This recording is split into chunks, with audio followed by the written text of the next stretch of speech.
Hey, friends! Just so you know, we enjoy the swear word and we rely on good old fashioned humor to get through some seriously dark subject matter. At no time do we intend any disrespect toward the victims or families of the victims in the cases we cover. Also, be sure to listen to the end for a few palate cleansing bloopers to reset your mindset. And with that, we thank you for listening and we hope you enjoy.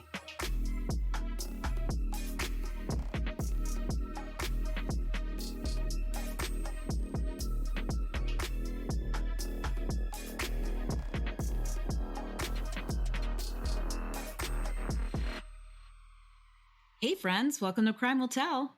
Your hosts, Carrie and James here. Hey. It's me again. Second one in a row.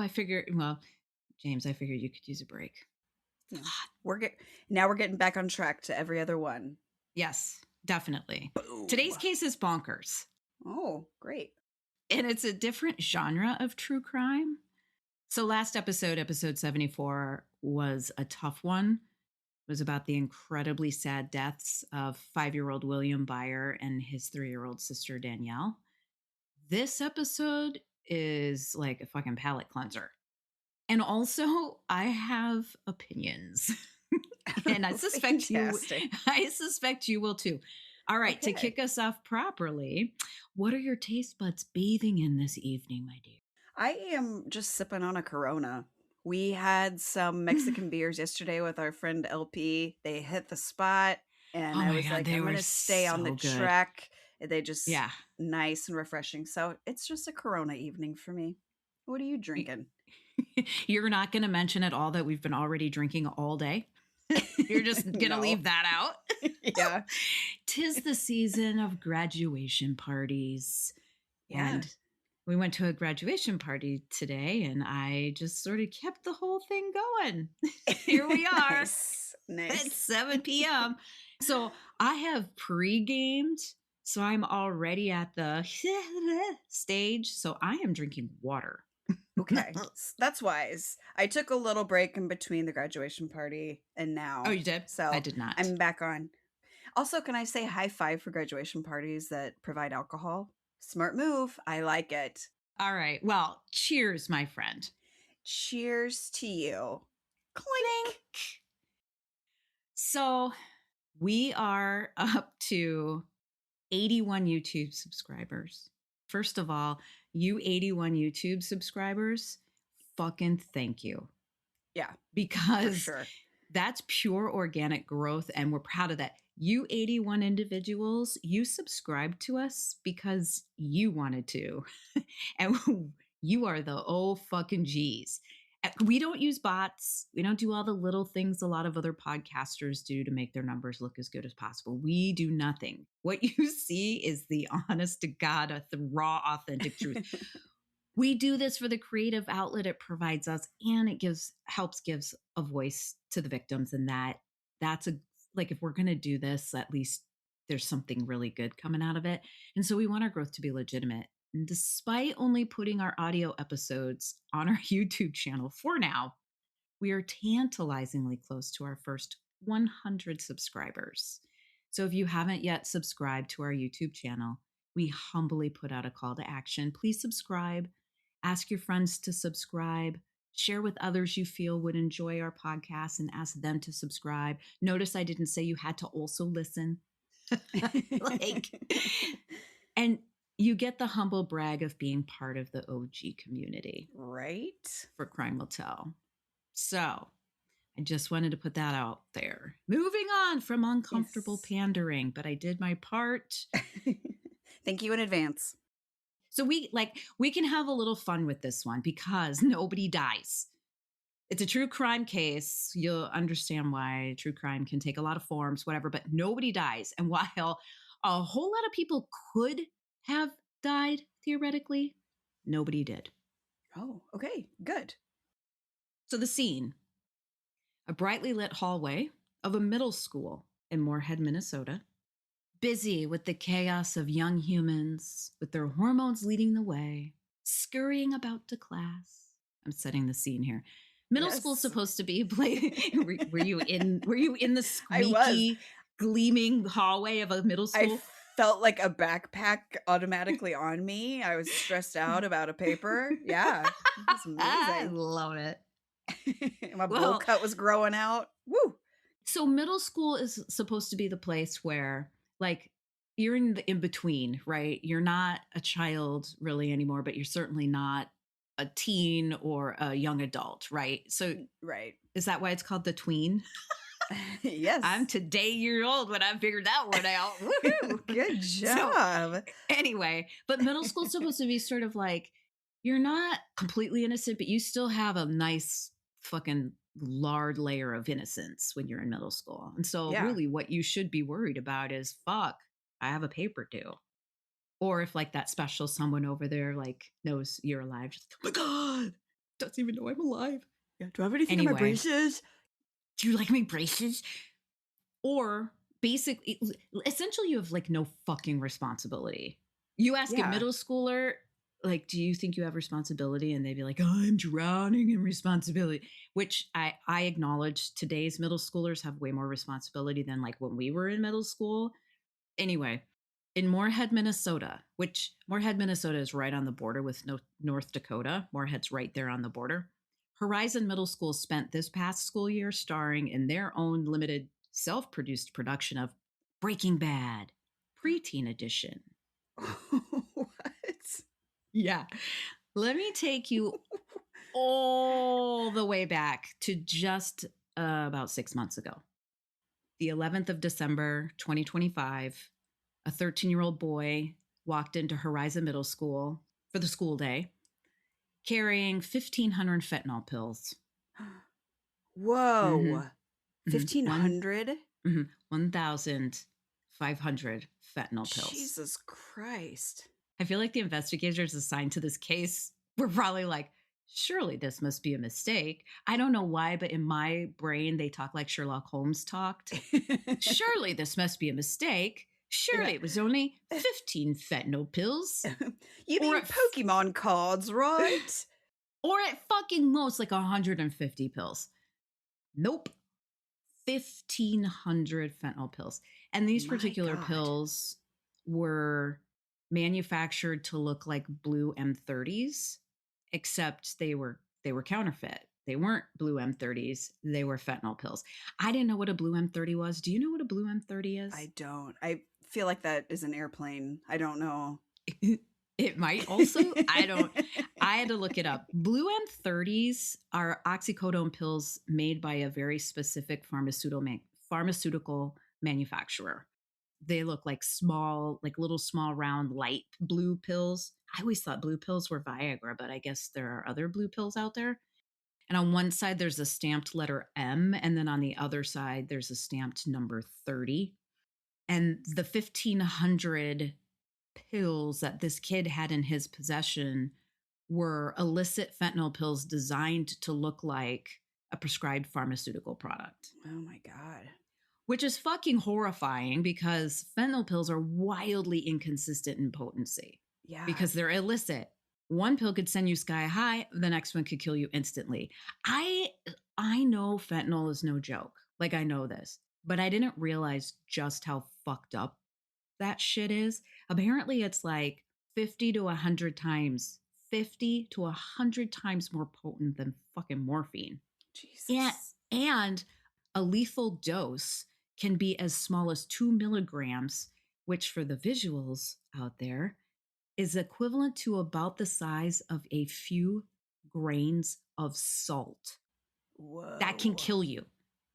That is insane. I know. Like if you just imagine 3 individual grains of salt in your hand, in your palm of your hand, that can kill you.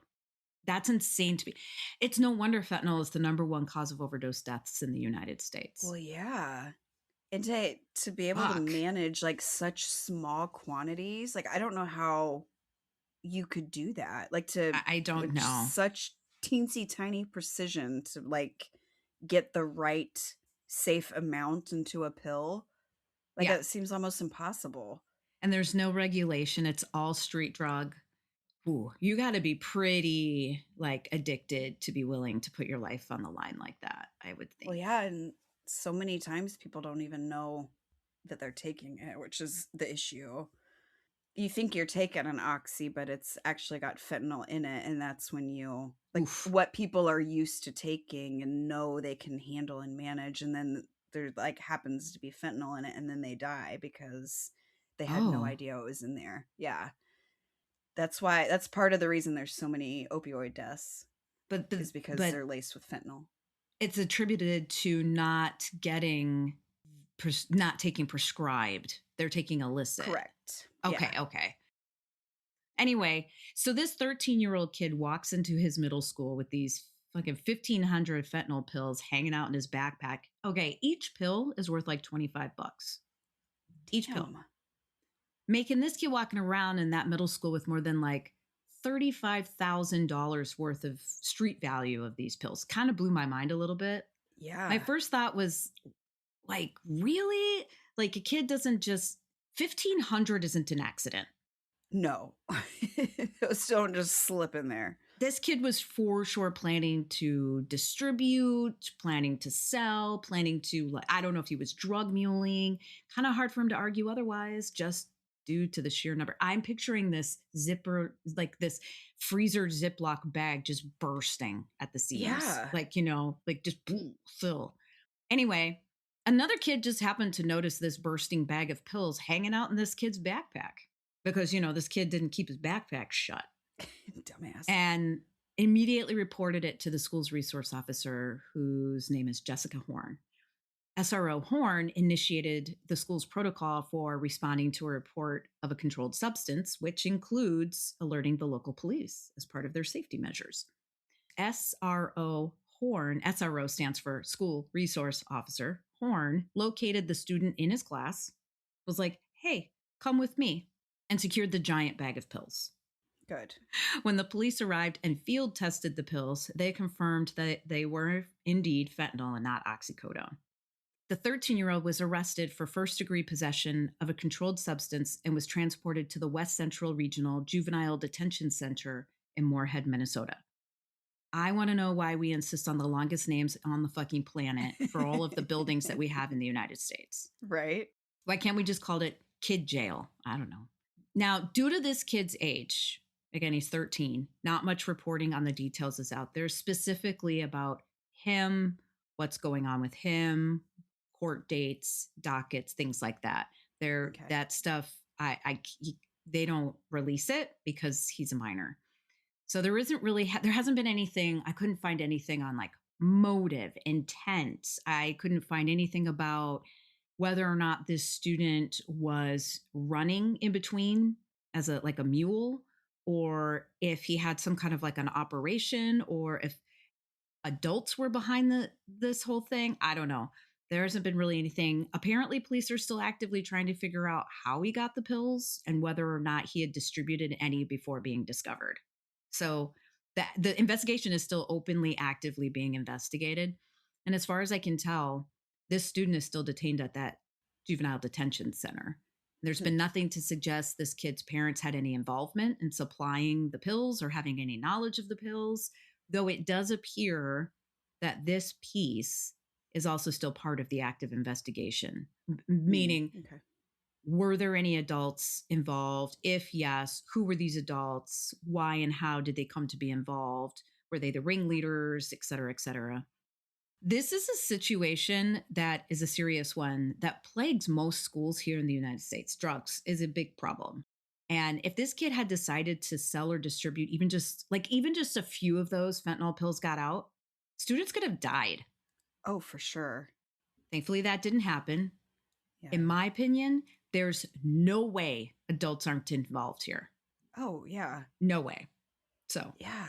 And which makes me feel real sketch. It's 6 months on, right? It makes me feel real sketch that the police are still trying to figure out, how did this kid get all these pills? Where did they come from? What was the source? I mean, you have to, tracing this all the way back has to, like, 6 months on and they still don't know anything. I think that they do.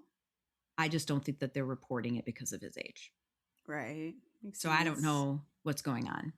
But I couldn't find anything that suggested that he had been released from the juvenile detention center or that he had been transferred or released into his parents' custody, anything. I couldn't find anything. So, wow. Yeah. So that's episode 1 of our preteen edition of Breaking Bad. Ooh, okay. Episode 2 dropped just 5 months later. What?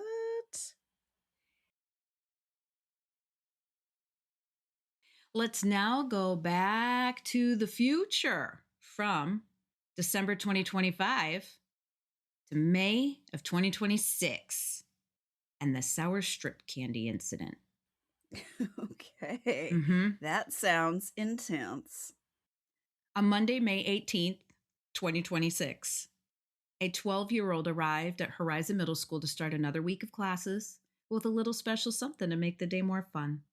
It was a mild spring day. I literally looked up the weather because I wanted to like put myself, I'm a visual person. I wanted to put myself in that mindset. So for everybody else that's visual, it was a mild spring day this day. It was cool in the morning. It warmed up to about the low 70s. It was partly sunny, nice breeze. It was a beautiful day. It seemed like it anyway. This is the kind of weather that I feel like puts like that spring fever into some of us. You know what I mean? Where you get that little giddy up in your step and you get a little like, what can I fuck up around here? You know what I mean? Like, yeah. I don't know. Anyway, on this lovely Monday in May, this 12-year-old student brought some sour strip candies to school to share with friends. That's nice. And that's what this student did. Shared sour strip candies with about a dozen other students. Aww. Yeah. Okay. So when I was researching this, I remember some flashes of middle school. As you know, James, I celebrated my 50th birthday in February. Yes. I feel like the very next day I woke up and my memories were like, all right, it's time for us to start leaving. But the flashes of middle school that I do remember include those little things that like made the days like sweeter and more exciting. Remember, like you would give like your best friends your locker number, like the combination to your locker lock. What the fuck is that padlock? I'm like, what is that called? But we like trade, and then you would like trade notes or whatever. And so every time you went to your locker, you would be like, hope and pray that like one of your friends dropped a note in your locker on the way, but like between classes, and you'd be all like, yay, when you found something. Oh, when you didn't, but or like your friend, when you guys would pass notes in the hall, and then you finally get to your next class and situated, and you got so excited, and then you could just finally open up the letter that was dripping with like completely like unnecessary, like unimportant gossip or whatever. Yeah. Lilas. Did you ever do the game with the stem of the apple where every time you turned it, you would be like A, B, C, D, and whatever letter you were on when the stem broke off was the first letter of the first name of the guy you were going to marry, assuming that you were into guys? I mean, I don't recall playing with fruit with my friends, but very well could have been happening. Did you not have friends in middle school? Wow, you were an asshole in middle school too, or is that just in adulthood? Did it start back then? I'm sorry we didn't play with fucking apples. God. If I did, I would have launched it at your fucking head. So anyway, middle school memories are still fun. So this student brought in some sour strip candies, shared it with friends, and a little while later, all of the students, including this student, the student that brought in the sour strip candies, every single one of them started falling ill and complaining of dizziness, nausea, vomiting, mobility impairment. Some got like physically ill, like some had like were having a hard time walking. 2 students were transported to the hospital for evaluation. Damn. One student became so impaired that they fell and suffered a head injury on their way to the nurse's office. Jesus. And obviously school administrators were like, what in the actual fuck is going on here? Yeah. Like my first thought was, well, maybe this is like the flu and like kids in droves are just falling sick. I don't know. Because that happens. I mean, it sweeps through school.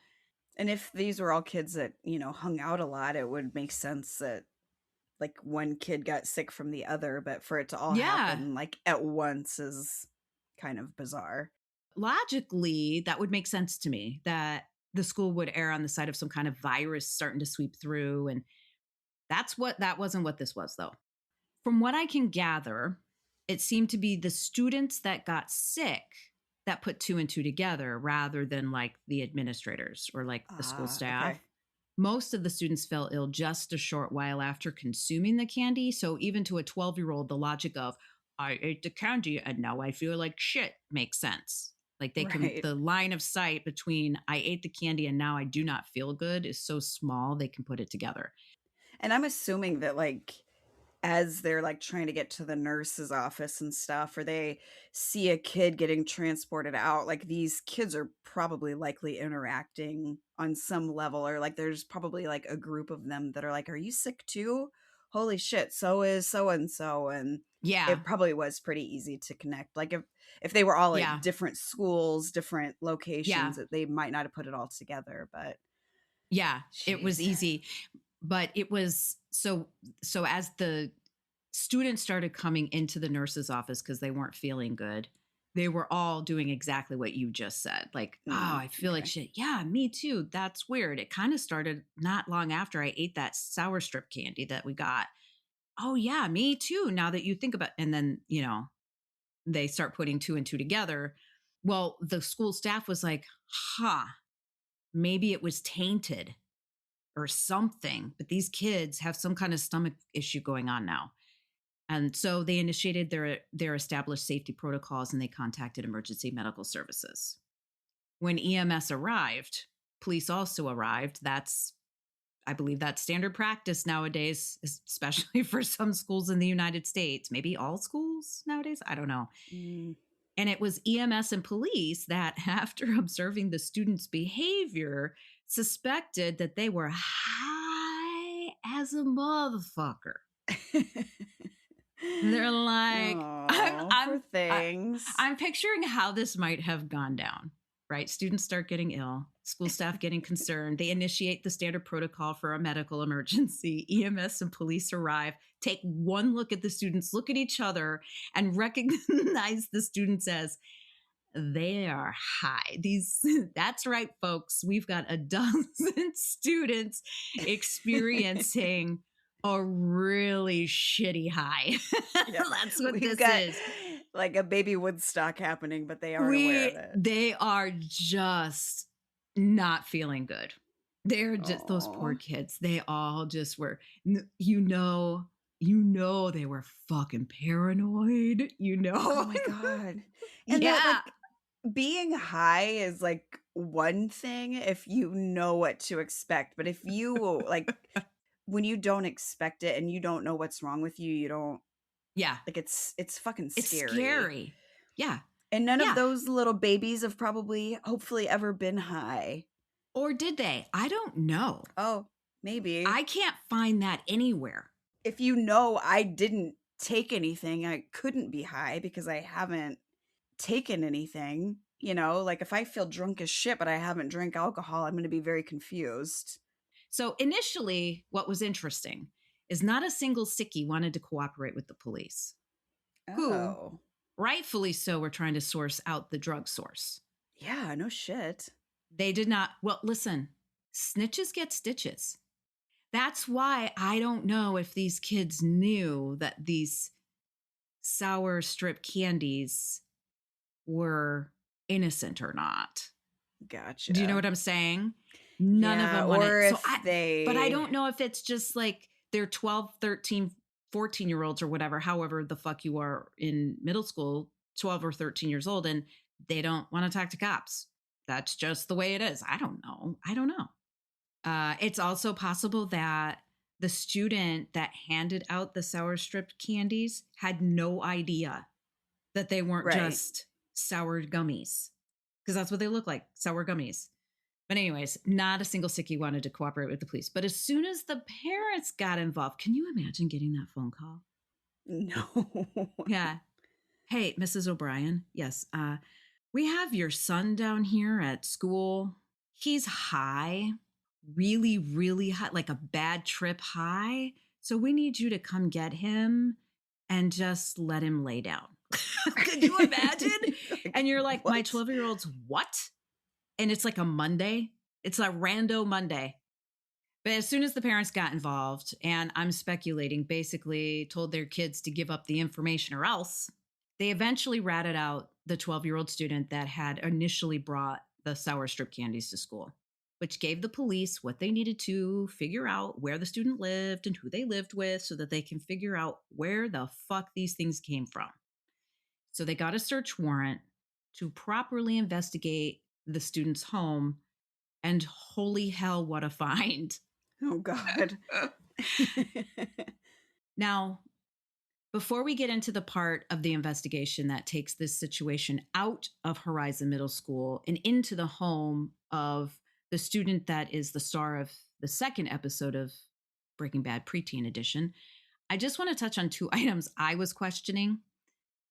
I wanted to know if how do investigators determine THC ingestion in students? Like, how did they just look at these students and go, "Oh, these guys are real high"? Like, are they just, is it, so I was like, how do they truly know?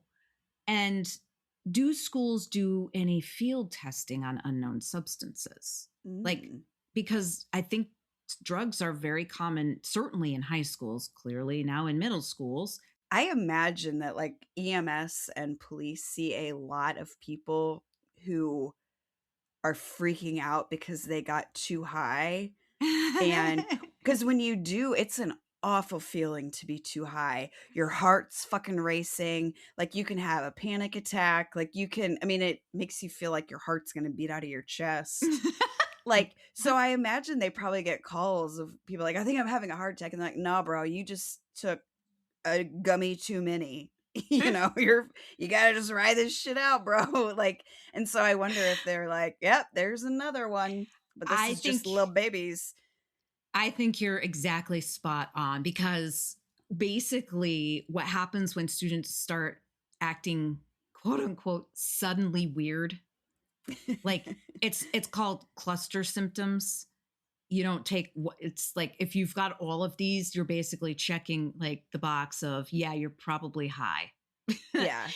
Basically, it doesn't take a rocket scientist to figure out that if you've got a student or a cluster of students who start moving slowly, they're getting dizzy, they're bloodshot and glassy eyed, they're lethargic, maybe they feel like they're going really fast up or down in an elevator and it's making them nauseous. I don't know. But like these cluster symptoms that the symptoms clustered together is the big red flags of intoxication rather than a medical episode. And then, of course, as EMS and police, as those individuals gain experience in the field, they can tell the difference between someone that's high versus someone that's on crack versus someone that's on meth versus someone that's in heroin. You know what I mean? Like they have their own Right. telltale quirks, if you will. So that's how they can, that's because I was like, how can you, it's experience and it's the cluster of the symptoms that they always, Right. the majority of them show up this pretty much the same way in everybody, regardless. To your point, I'm sure there's more than one. I'm sure there's more than one call a night Yeah. about, Just I'm freaking freaking out. out, man. Yeah. Anyway, but so that's how they, I also wanted to know if schools deployed any like field testing on like your more typical substance like weed or alcohol or opioids or those types of things. And interestingly, they don't. The Hmm. bottom line reasoning is, I mean, loosely, is because to protect evidentiary value, because generally if you're finding drugs, there's probably going to be some law enforcement involved. I'm Right. talking about drugs in school. You want to make sure you're protecting the evidentiary value, and they're not going to put a certified forensic lab in there. They want to maintain an appropriate chain of custody and all that stuff. They're just like, they're not, I'm not in the law enforcement business. So they don't do any of that. They don't touch it. They don't have anything to do with it. Usually, at least here in the United States, they just call law enforcement and have them deal with it. Yeah. So anyway, even if they did a quick field test to see if they could determine like what an unknown substance is, they'd still have to involve the authorities and it wouldn't fucking Yeah. matter anyway. So like, Right. what's the point? You know what I mean? Anyway, so Yeah. back to the just approved search warrant for the home the 12-year-old student of Horizon Middle School lives in. This student was the one that brought those sour strip candies to school, shared it with about a dozen other students, all of whom experienced varying degrees of nausea and vomiting, lethargy, bloodshot eyes, glassy eyes, dizziness, problems walking, and probably super, super, super fucking dry eyes. Like, my mouth is so dry. I'm so and thirsty. I bet they had a really hard time speaking because their mouths, yes, exactly. They probably had some serious paranoia. It was a really, really bad trip Poor for these things. kids. Yeah. Poor Subsequent babies. tests confirmed the sour strip candies had THC in them, like 60 times the Minnesota legal limit in each strip. Each serving is supposed to have 5 milligrams, 300 milligrams, these sour strip. So if each kid had a strip, think, you know the sour strips I'm talking about that you can buy, like it looks like ribbon tape. Yeah. Yeah. If each one had like a strip of that, that's fucking 300 milligrams of God THC. damn. No, thank you. I would be losing my shit. I can't imagine being 12. Fuck. Like, they were a definitely 10 milligram gummy makes me like for hours. Holy crap. I got anxiety just hearing that amount. I was like, I would just be on the ground crying, just face down, like, I feel like I'm dropping. Oh, no. Oh, man. I would have had a hard time keeping my shit together if I was at the middle school during this. If I was in the front office, like maybe I was just, I don't know, a front office person or whatever, and these kids started coming in, I would have been like, damn, you are fucking high. And I would have been like, did you guys eat them all? Or is there some more laying around somewhere? I think I should test this out. You know what I mean? Better confiscate those. You better give me that. Through questioning the student, police eventually learned that the student was the child of Amanda Holst, who's 43, and Martin Holst, who is 40. So old enough to fucking know better. Correct. What police also discovered during the execution of their search warrant on the Holst home was a cache of goodies. The Holsts weren't home, by the way. They were in California on vacation at the time this all went down. Gotcha. And I'm like, okay. So then the kid is, I was just like, by himself? Well, the student was being watched by a grandparent and an 18-year-old sister. So there was definitely adult supervision there. But anyways, this is what the police found. Are you ready? Yes, I think so. They found about 1 1/3 pounds of psychedelic mushrooms. Whoa. Pounds of psychedelic mushrooms. Yeah. That weigh like what air weighs. How much do you have to get? How much mushroom is a 1 1/3 pounds of mushrooms? How many? That's a lot of fucking mushrooms. Jesus. Jeez. About 1 pound of THC wax. Whoa.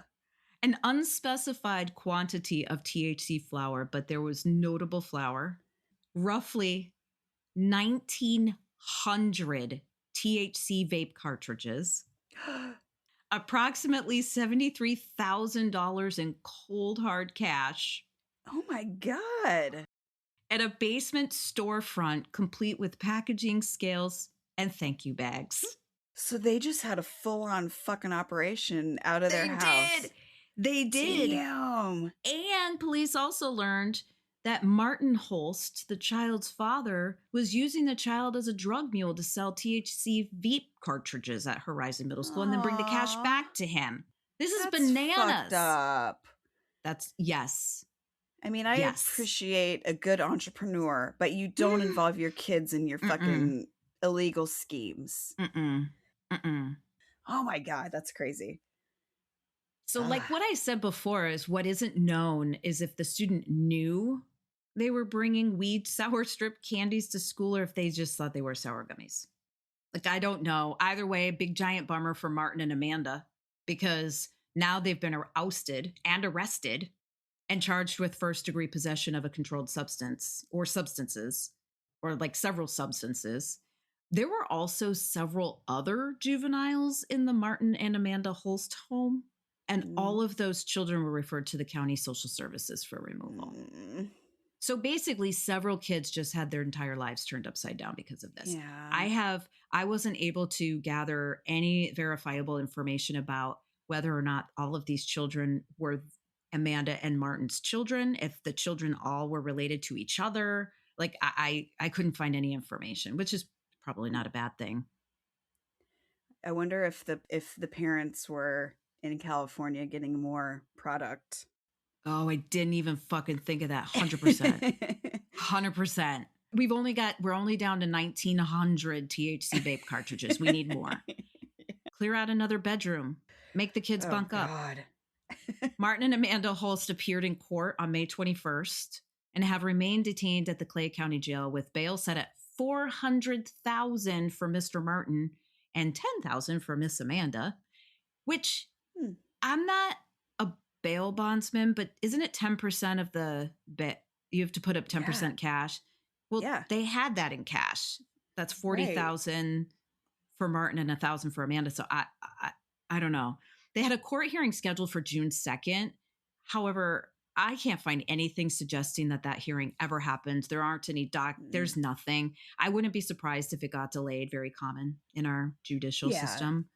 So as of now, Martin and Amanda are still in jail. The kids that were in the home were handled by social services. There's no reporting if they're together, if they're with relatives, if they're bouncing around in the system, nothing. So, but I'm not surprised about that. But yeah, that just happened like fucking not even a month ago. So, so that was episode 2 of Breaking Bad preteen edition over to Horizon Middle School in Moorhead, Minnesota. That sucks just because the kids are all like fucking getting messed up in their little scheme. And I hate that. Like, I hate seeing kids go into the system when they, just because their parents were doing some dumb shit. I think stupid parents are a big reason why we have stupid children. Yes. Nature versus nurture. Yeah. Anyway, so that was episodes 1 and 2 of Breaking Bad preteen edition at Horizon Middle School, which is why I labeled this the schoolyard supply chain. It's like, it's a true crime. It's a true crime. So I still want to know what's going on with that 1,500 fentanyl pills. That just seems like... That is a lot. And fentanyl is like, man, it is just... No joke. So fucking scary. So scary. So I'm glad that they got confiscated before any of those kids consumed them.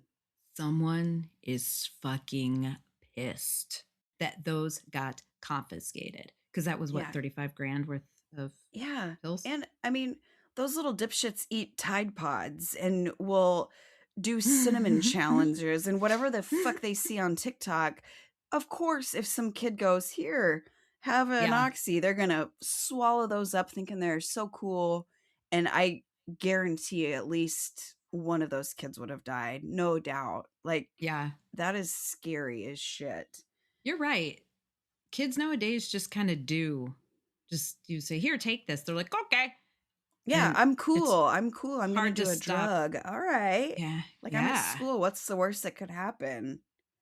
You fucking die in the cafeteria, ding dong. Yeah. Well, if you found this episode compelling, please share with others. Drop us a 5-star review if you feel so inclined. Really helps our little show out. And like I said before at the beginning, punch that subscribe button for our YouTube channel. Yeah. And with that, bye, Jamie. Goodbye, Carrie. She's like, I'm not even looking up from my phone to acknowledge your stupid jokes and your dumb dancing and whatever else you're fucking doing. You know the danger. It's a nice murder. You want to see this new fucking dance move I made? You are welcome. On this lovely Monday in May. Came from a cricket match. I'd be like, fuck off. Did I look pretty? Stop, I'm trying to do our intro.